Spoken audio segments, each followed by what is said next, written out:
So as I've got paint left over from our little brush painting experiment, what I'm going to do is I'm going to use it. Now I know that I can put the paint down without a primer, I'm going to use it for some of the detail painting. So like this hose is a different colour to the body, but the little hold down points are the same colour as the body, so I can do that detail painting now and get that out of the way while I've got paint to hand, and then I can mix some more paint, thin some more paint down for the second coat of that under hull when I'm ready to do it. So yeah, always like to use my paint up as much as I can when I can. The consistency that I've got to is just perfect for this job of detail painting, so that's what we'll do. Use it up on the details.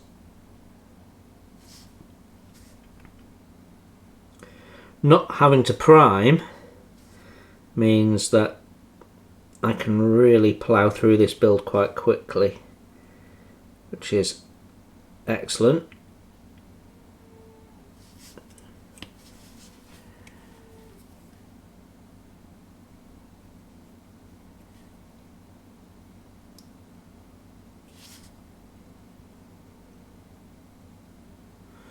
Okay, so I'm going to crack on and do some of the various details that I can do, such as, you know, the mounting points and straps and things on various tools, and I'll come back to you soon.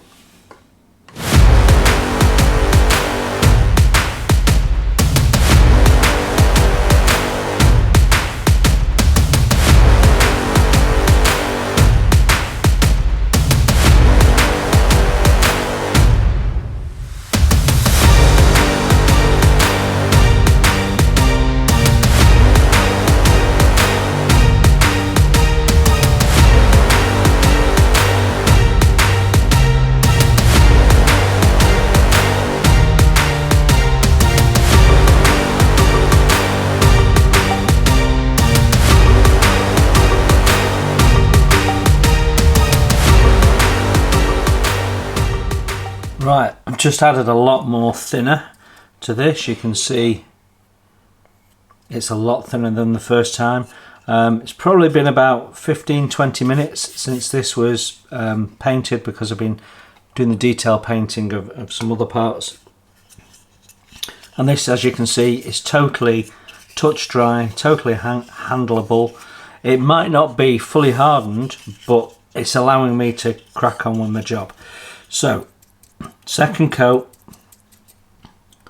let's get that on.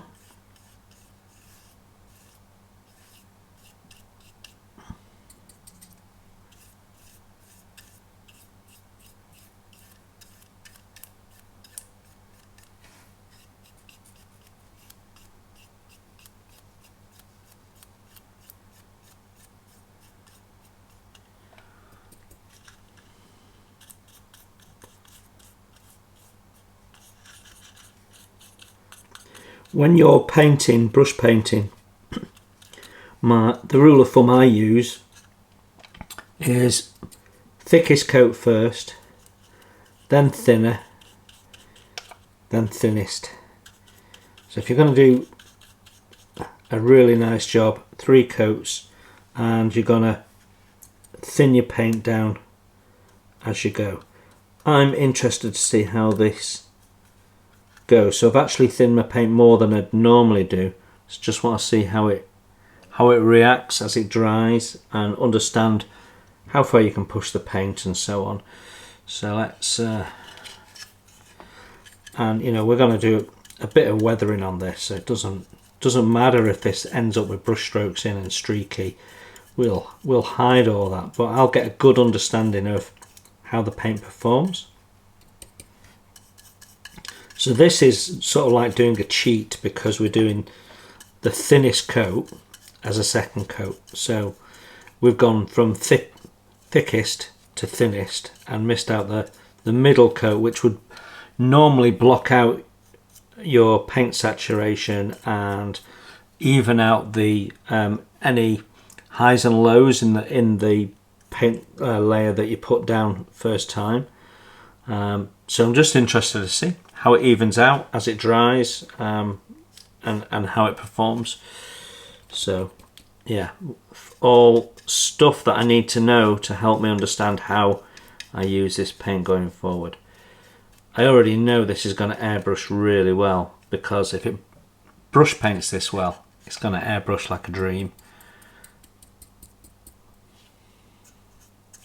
So the pigment seems to be very finely ground.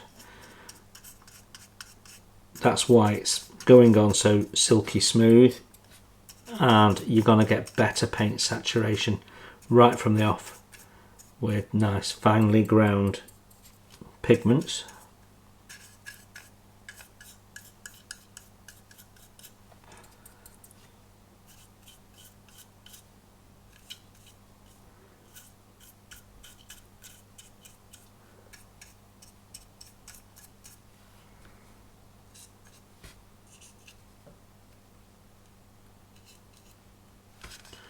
Just go around, because I've done that layer quite quickly. I'm just going to go around and make sure I've not missed anything.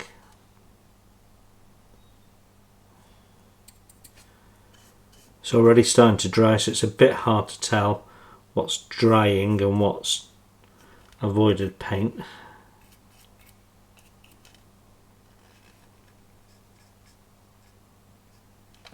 Okay, so the danger is when you're putting a second coat on and your first coat hasn't fully dried, it's because you've got a lot more thinner in it that solvent is going to loosen up what you've already put down. So that, again, all stuff I'm trying to understand. You know, if after 15-20 minutes I put another layer of paint on with more thinners in, is that going to dissolve and make wet again the first layer? In which case, next time I do it, I'll do it sort of after 45 minutes, an hour, and see if that's long enough, and eventually we'll get an understanding of it. But that is done now, so cleanup should be fairly simple. So a little bit of white spirit, and we just work that around the palette where we've been rubbing up the sides. We can loosen that back up again.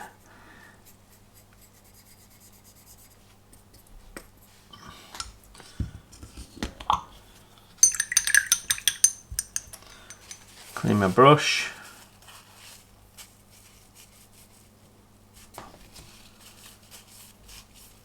There we go, we'll put that through a brush cleaning soap later on. And there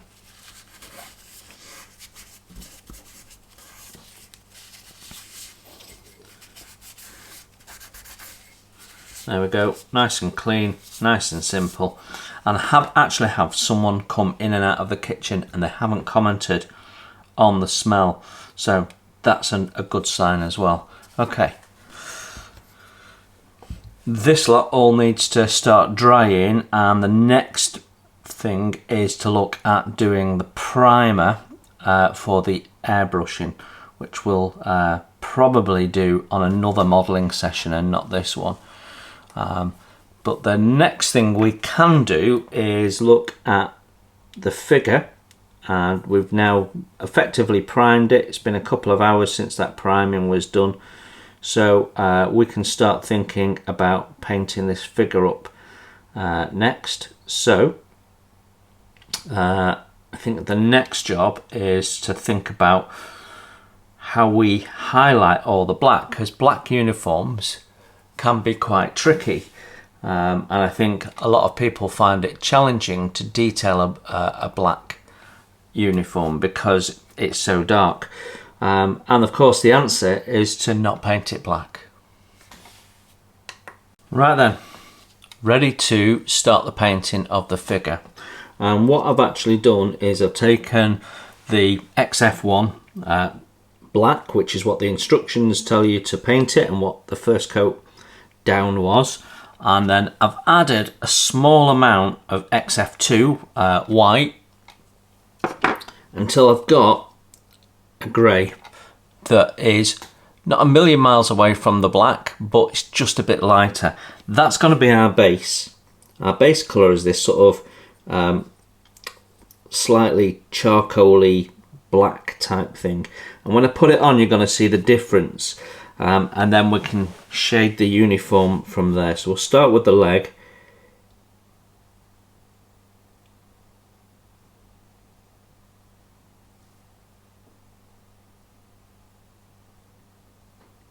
And we're painting the whole thing because this is becoming our base coat for the uniform. And you can see, I mean, I know it's wet, but you can see how that is a completely different shade.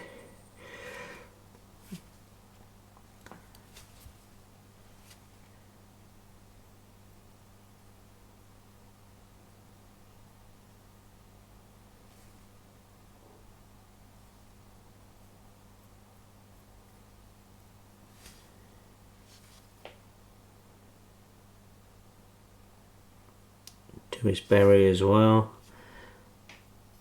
We're doing an early in the war version of the tank, sort of September 39 type of period.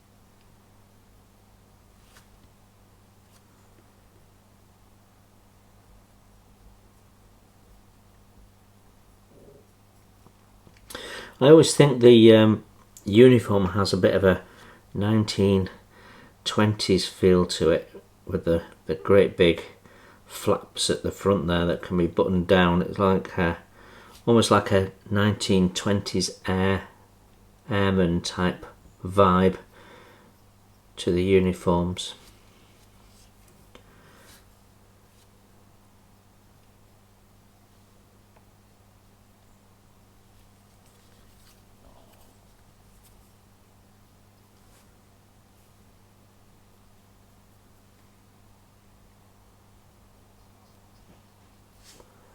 There we go.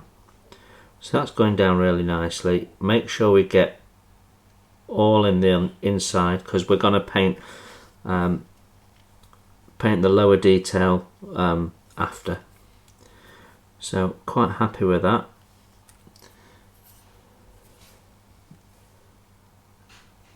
Okay, so that's the uniform pretty much done. I've just got to do the front of the berry there. We've got decals for the insignia, which will be interesting. So there we go. He's now dark grey. You can just see that the face is slightly darker than the rest.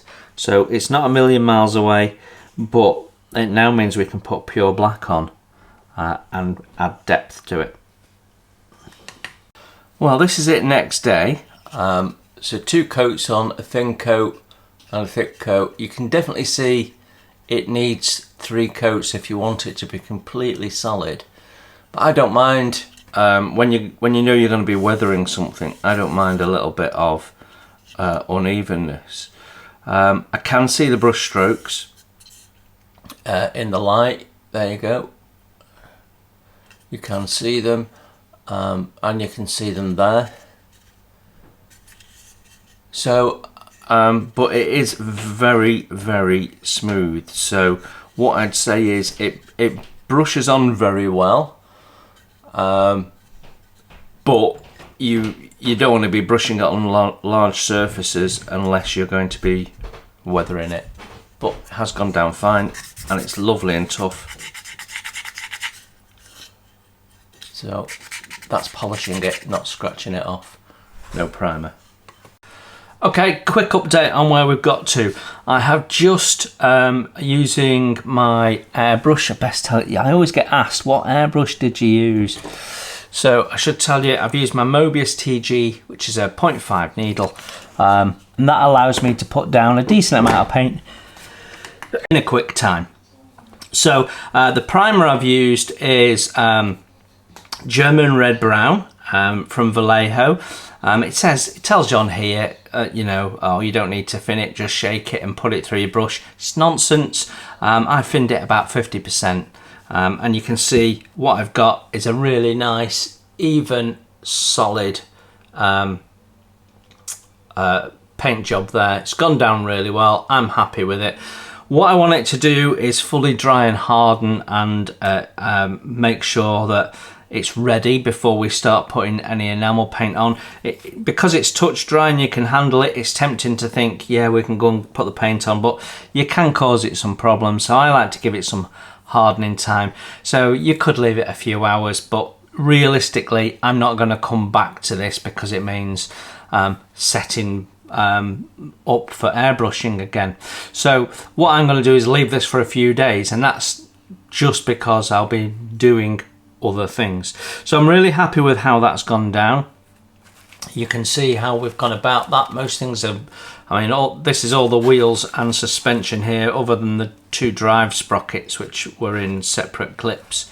But you can see, you know, all mounted on cocktail sticks or mini crocodile or alligator clips.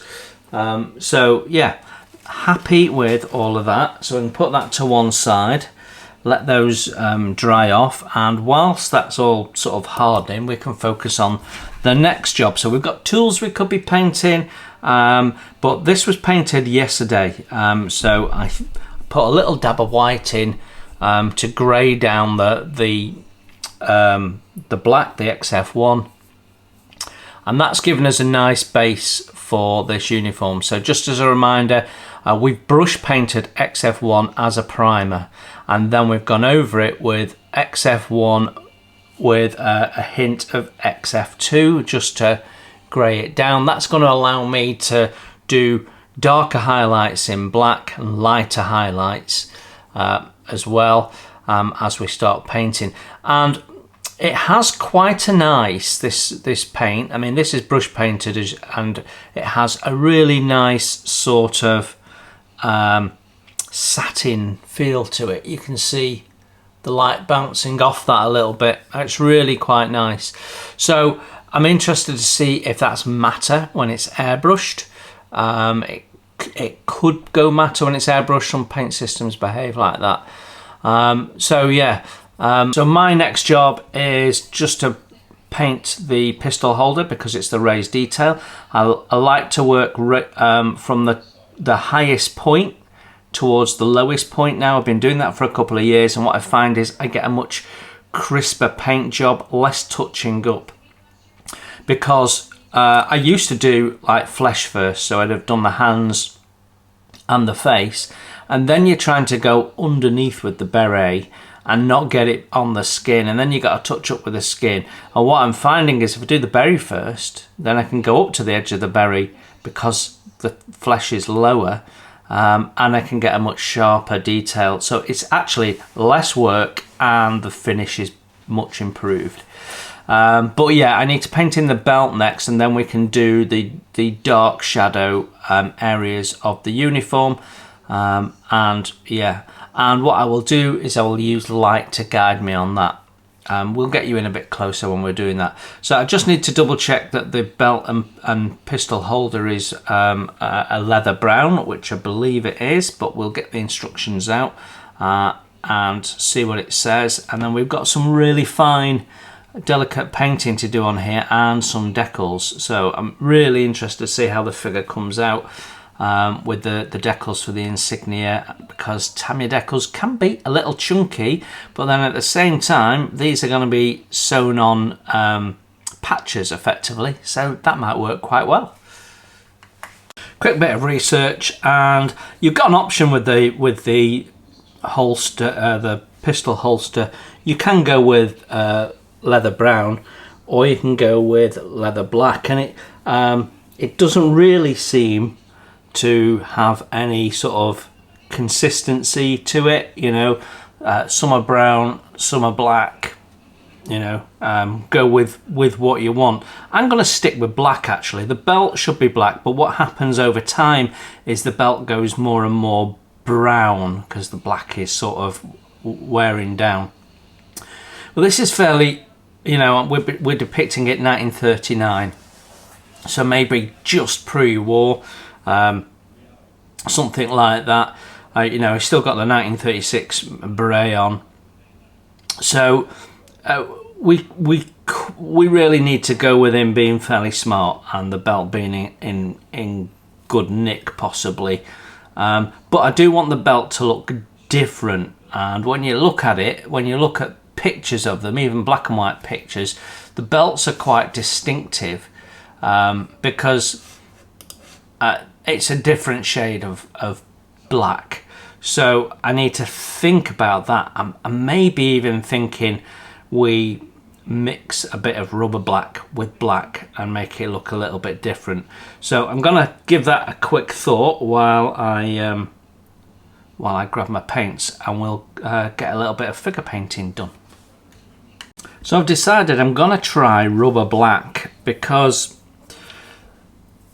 the difference is it's slightly blue-grey compared to the XF1, and that might be okay. I'll give it a stir. We'll put some in, see what we think, and we can always put a dab of black into it to darken it a little bit if we feel we want to. I've not given this a shake or anything, but there is some paint collected. Yeah, there's quite a bit of oil in that, so I'm just gonna give this a mix. Better get myself some tissue.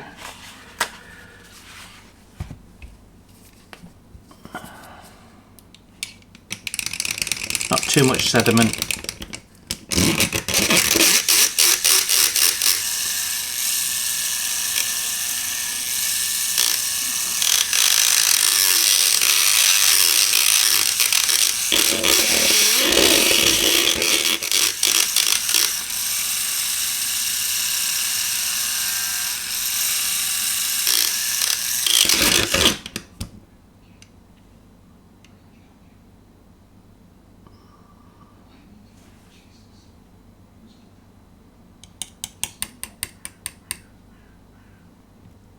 Okay.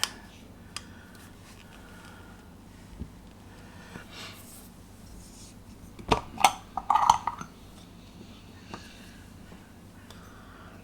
just give that a quick clean up. Let's get my cap back on that.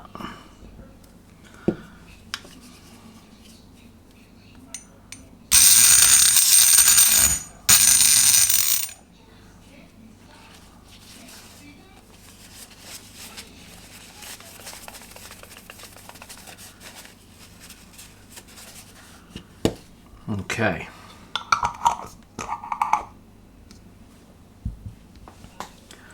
So, yeah, it's a little grey. I think we want just a little dab of black. So what I'm going to do is I'm going to get a cocktail stick. Now this was only mixed yesterday, so it should be fairly well suspended. Yeah.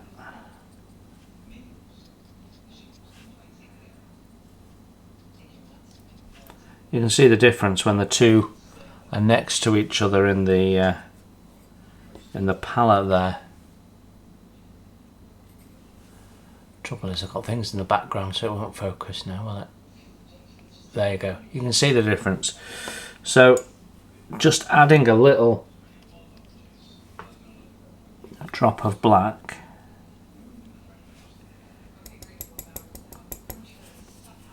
Just darken it down a little bit. But it'll still look different than pure black, so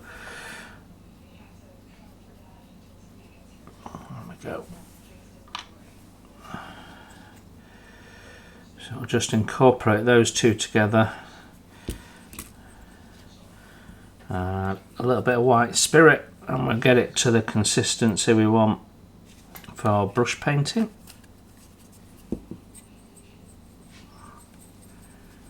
There we go. You can see it's got a sort of blue-green tinge to it, the rubber black. So we'll just darken that up a little bit.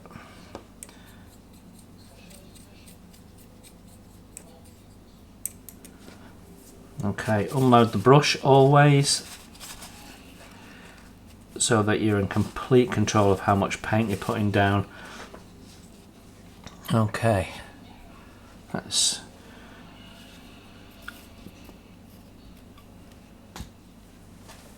get you in a bit closer. You should see immediately the difference because we've already done that sort of grey black on the uniform. So try and keep my hand in the one place.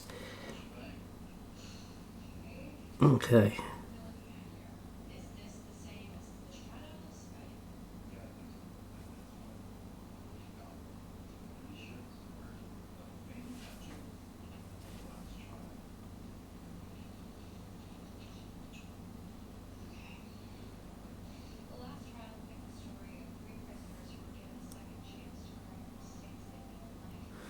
Well, that's going down really nicely.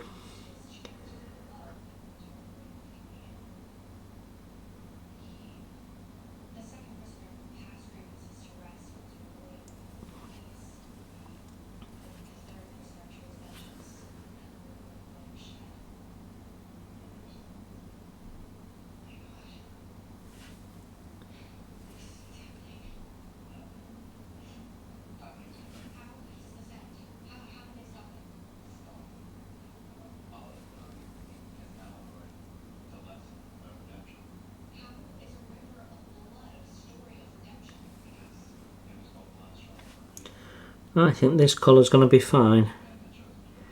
We can always change the shine level with a bit of varnish at the end. Probably, well, almost definitely going to want to matte down the uniform anyway.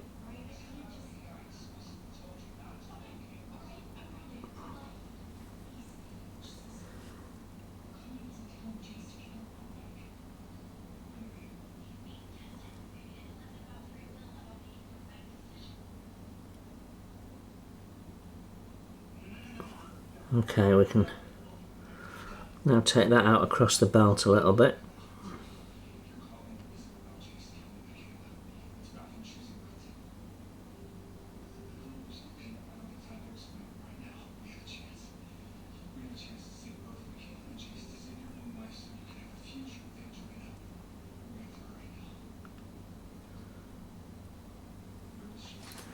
There we go.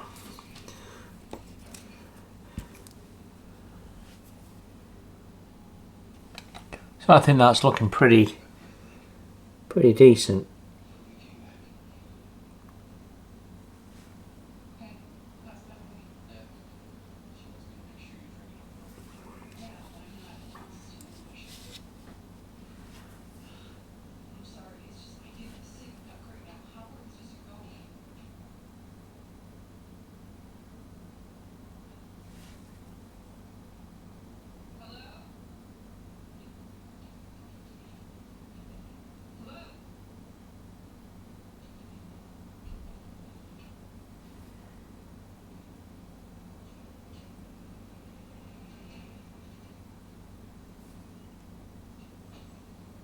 Now we have an aluminium belt buckle, but it's often painted in with a sort of a field green colour,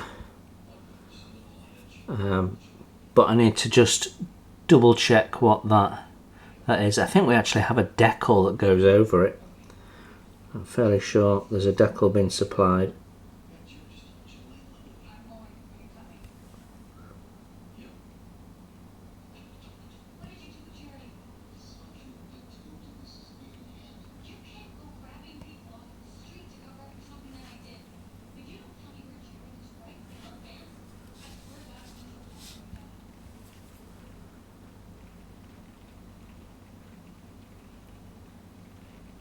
absolutely chucking down outside right now.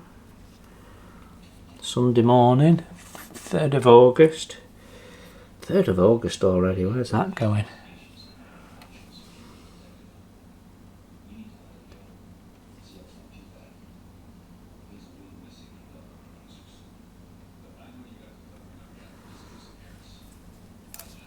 Okay, so just a little tricky to get under the arm here. I don't know whether you can just about see what I'm doing.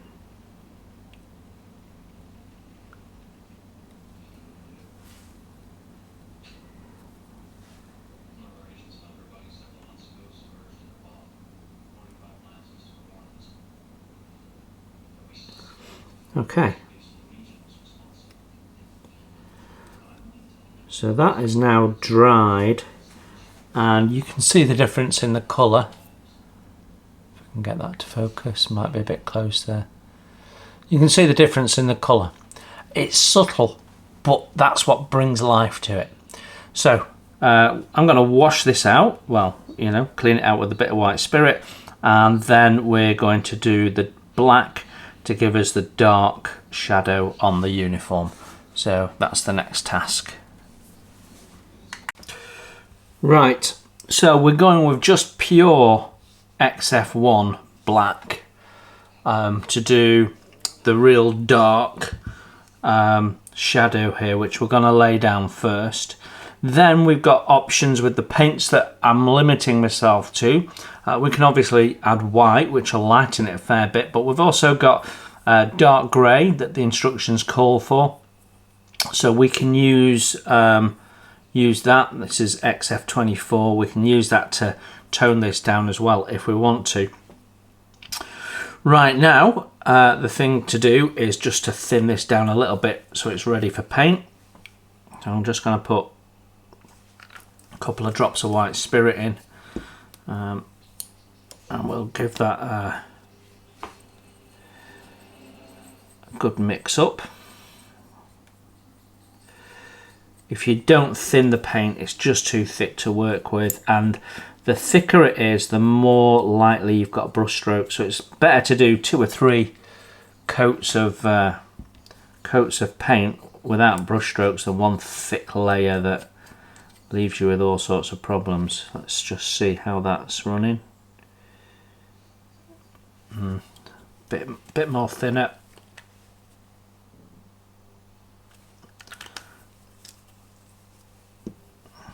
So I'm reckoning about 50% thinner for painting, which means for airbrushing, which we've not done yet, I'll probably go a bit closer to 75% thinner.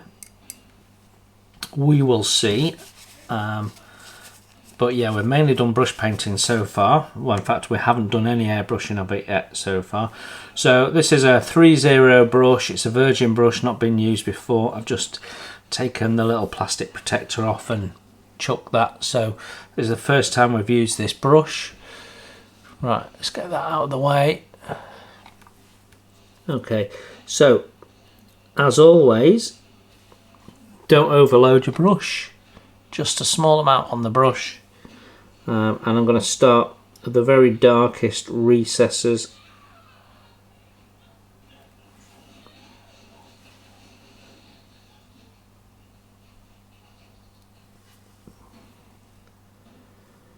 And then move out. So I can use the light. My light is angled so that the light is coming in this way. And I can use that then to put, to use the shadow to paint in where I want the shadow.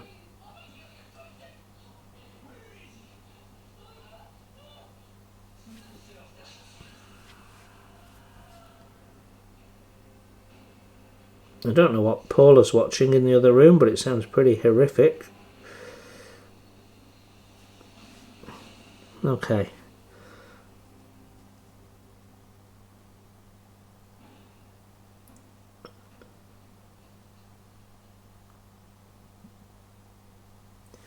We are off. You can see how that's already, and what it's going to do is it's going to put our dark in no matter what light you're in.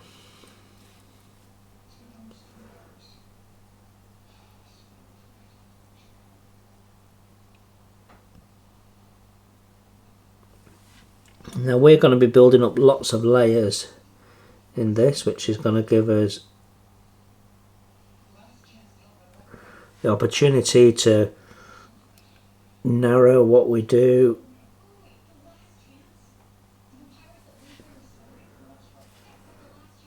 shape the light on the garment.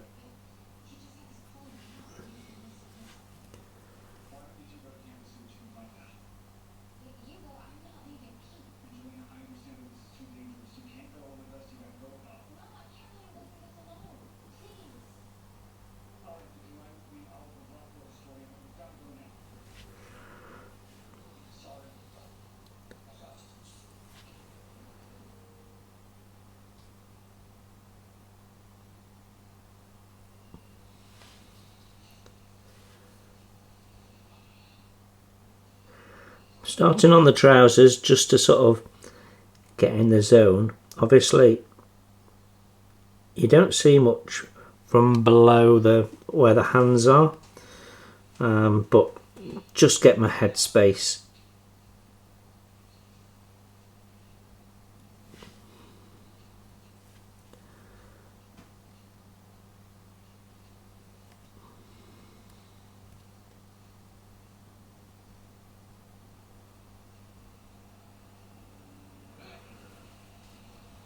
Okay, so just picking out the very bottoms of all the little creases,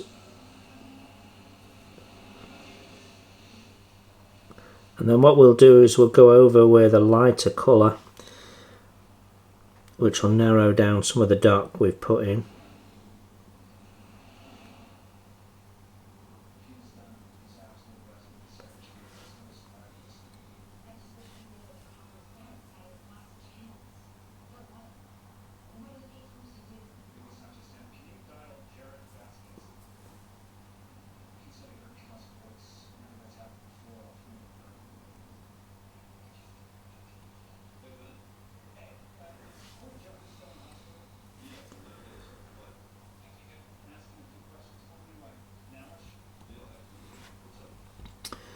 Okay, so again, it's quite subtle, but as we start building up the layers, it'll become more obvious, but you can see that. So now we're going to just go in, start doing the dark creases on the uniform. I don't need to go underneath the belt to highlight it. I can just go up to it and let it do its thing. Now that belt is dry, it absolutely looks spot on. Really happy with how that's come out.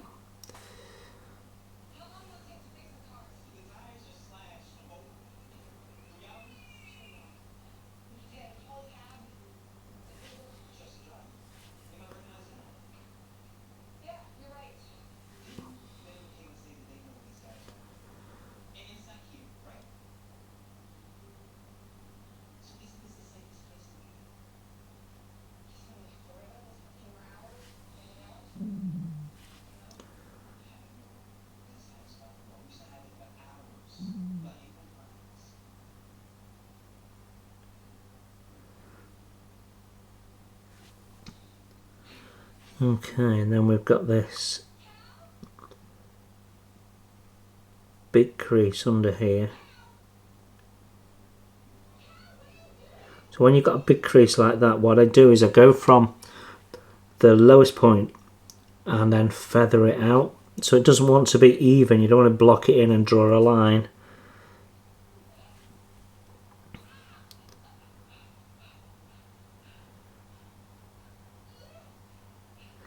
Nothing on here because you're painting lighting, so nothing on here really wants sharp edges.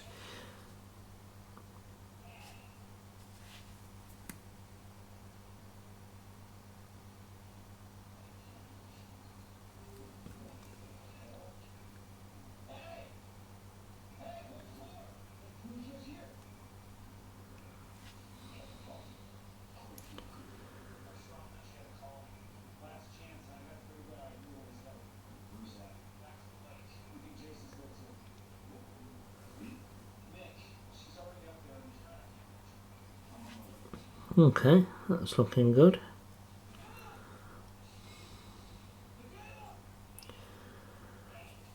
So we've got some little buttonholes. We absolutely want to highlight those in the black.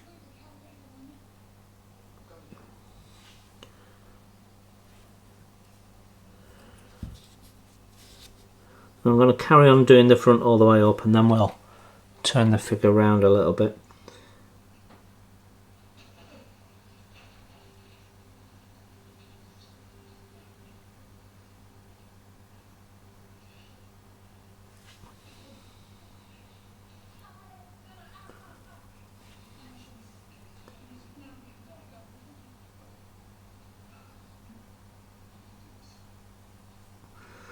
Now, even though the tie is lower down, the tie is black,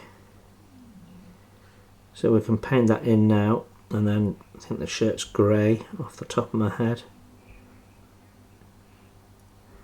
And paint that in later.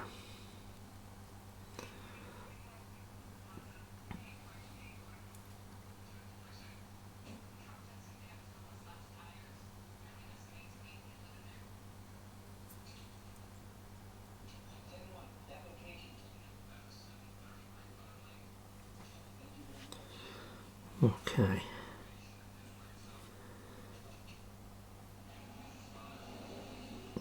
Now the little lapel badge is also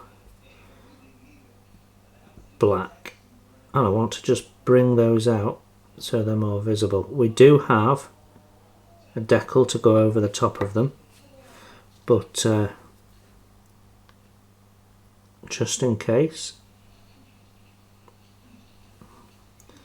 Okay.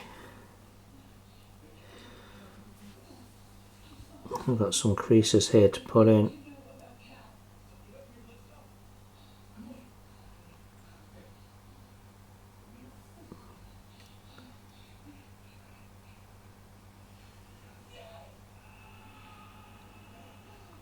Also, this process can really help crispen up any soft moulding that there might be. Gotta say, this figure's not bad at all really though.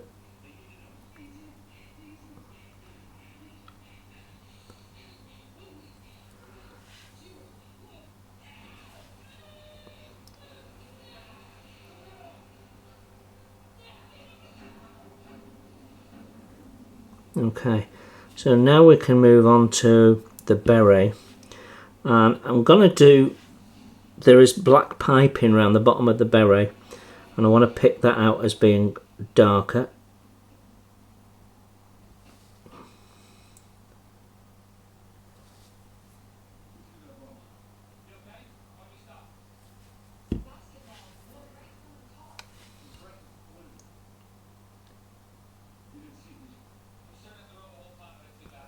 Then we've got some creases in the beret.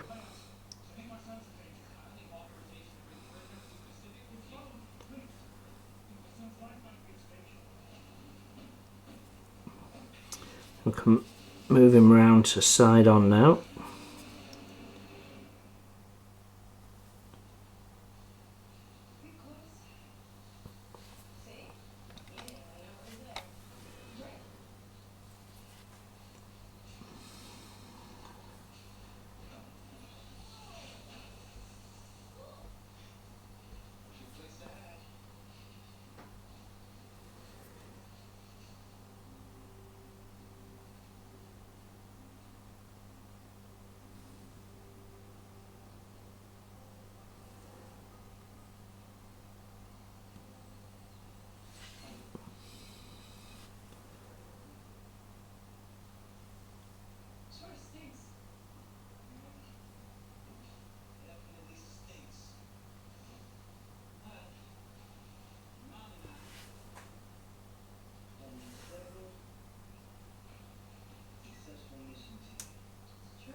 It's slowly starting to come together.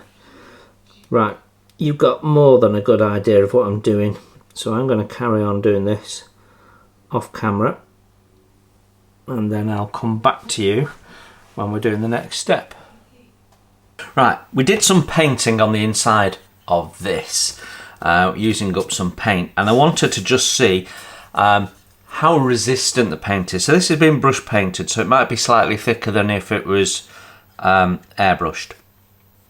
And I gave it a rub with my fingernail, and it's not removed it, but you can see it's polished it a little bit. So I'm going to do a few little tests. So this is a 220 grit, and what I want to do is just see how sandable it is.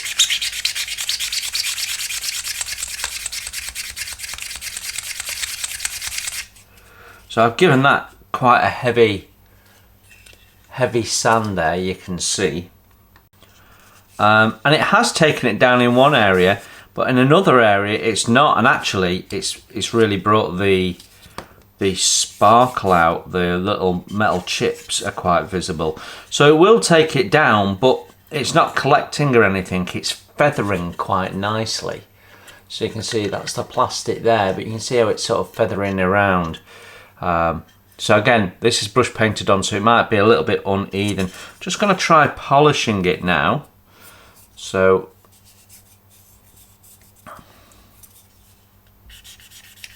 see if we can put a shine on it. Always handy for metal components and things if you can shine them. So yeah, you can see that has polished up really nicely. So, you know, and no change of colour. Yeah, so that's behaving very well. Right, let's get a bit more abrasive with it. So this is 80 grit, I think. I just want to see how it behaves when sanding.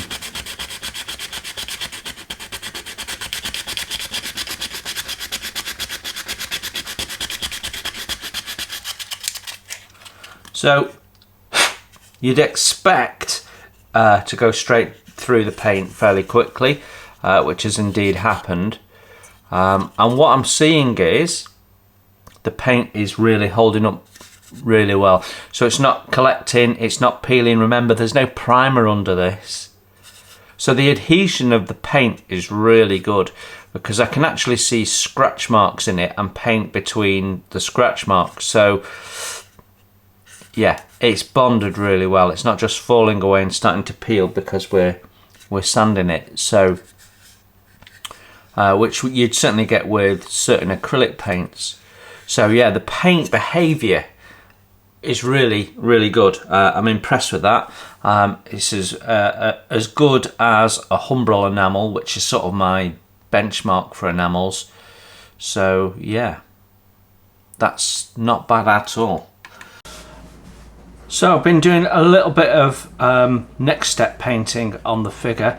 So we mixed, what did I go with? I mixed dark grey with, no I didn't, I beg your pardon. I mixed the German grey that we're using for the Panzer body with a little bit of black to get me a lighter shade on the uniform.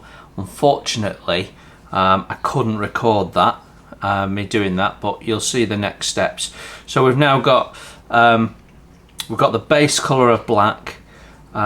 We've then gone over it in rubber black. We've then put the XF1 black in the creases, and then on the high points we've gone over with a dark Panzer grey mixed with the XF1 black. And that's giving me some depth to the uniform. So next thing is to mat that down, but before I matted it down I wanted to paint in the shirt and the gloves, which are XF24 dark grey. So we've done that. So I just want that to dry for a bit now, and then we will give everything a matte clear coat.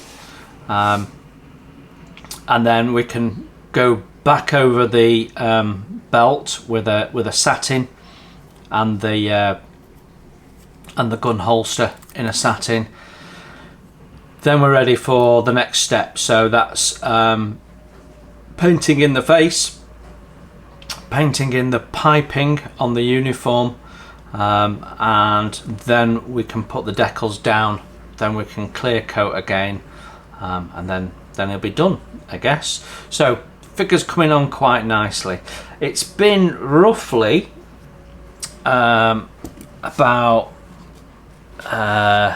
2 hours since we painted with the airbrush the grey, and I just wanted to talk to you a little bit about the wheels, because I see these get weathered wrong all the time. There's two things that people weather incorrectly on a Panzer 1. One we've already talked about, it's the little wooden box that the aerial folds down into, which this thing here, which I often see weathered as if it was metal, and obviously it's wood, so it needs to be weathered differently. But also the weathering of the wheels is often done wrong. I quite often see rust applied to these wheels, and these wheels are cast aluminium, so you ain't getting any rust on them. I suppose you could possibly get some rust under the hubs or where the bolts are, but that's about it. So generally you're just doing chipping and muck for an older vehicle, and for a newer vehicle just a bit of grime from road or field use. So yeah, but it's been about 2 hours. This is more than dry enough to handle, so I can now get in and start painting the tyres, which we're gonna do in Tamiya's rubber black. So is that XF84? Not sure off the top of my head, but that's my next step. Paint all these tyres in the rubber black, then that can be curing off. Then we can go right back to the start of the build process and start assembling the road wheels and things like that. I've also still got detail painting to do on things like the Pioneer tools. Okay, so I've just done a test fit of the turret mounted in place, and then put it on here, and then put the commander in just to see what's visible. And you can see the back end of these guns. You can see the rubber on the end of this thing here, and you can see ever so slightly some of the floor. Now, early Panzers up to and including 1943 generally have a green floor. You see lots of people painting them in the primer red. That's really from some point in 1943 onwards. So if you're doing a King Tiger, absolutely right. If you're doing a Panzer 1, absolutely wrong. So you know, it's worth doing your research. Lots of people get the interior colours of these tanks wrong. Now, the interior colour on this should be ivory. I've not got ivory. I've got white, and I think I can probably add a little bit of flat earth just to add that tinge in. I mean, we could add flesh maybe to make it a bit more ivory. We'll see. We'll have to have a play, because we don't want it bright white. It's just too bright. In terms of what we're going to do for the green colour of the floor pan, again, I've got some limitations. I've only got 3 greens, and actually the closest is this one, the field grey, which I'm not sure. I think we might be using possibly on some of the uniform, or it might be just for the cap, and I'm not using the cap, so I don't know. But because it's internal and it'll be darker anyway, I'm just going to go with the field grey. It's not 100 miles away. Possibly it should be a touch lighter, maybe at most. So I want to paint in here field grey. I want to paint this back wall in the ivory. I want to paint I mean, you can't really see a lot inside the turret, but you can see this edge. So I want to paint that edge in the ivory, and then I want to pick out these the back end of the guns and what have you. So that's sort of what we're going to do with that. So there's some detail painting to be done there. This is stuff that I can paint half drying while I'm doing other stuff.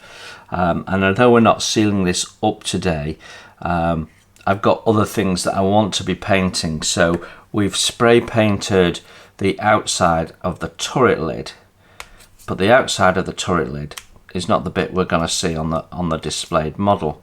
So this needs to be painted. Now, although it's an internal surface, it's not actually going to be in the ivory white. The ring will be ivory white on the inside. The lip, which is actually on the inside, that will be white. So you will see some of that ivory white.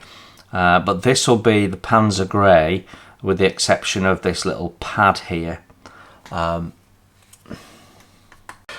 So the lid, even though that's an internal surface, will be painted in the Panzer grey, except for the pad there, that's a different colour. So yeah, I mean, in theory I could glue this into position now because I've painted it, but then I can't do any chipping and stuff I might want to do. So for now I'm going to leave it separate. So we will do the edge in the grey, we'll do the hinge in the grey, and then we'll do the recess correctly in the ivory white. So some bits and pieces to do on this. So far I'm not in a position where I absolutely can't use a colour supplied by Tamiya.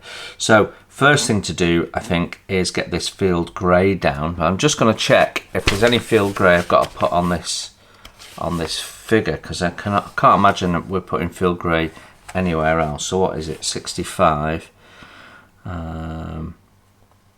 So yeah, not used on the figure for me. Yeah, it was just for the cap. And we're not using the cap, so I don't think I have a use for 65. So it will be a different colour anyway. So that's all good then. So I bought this paint because it was listed, and clearly it was listed just for that one job. So it's good that we're using it. But yeah, it's not too far away from the actual colour that the floor should be.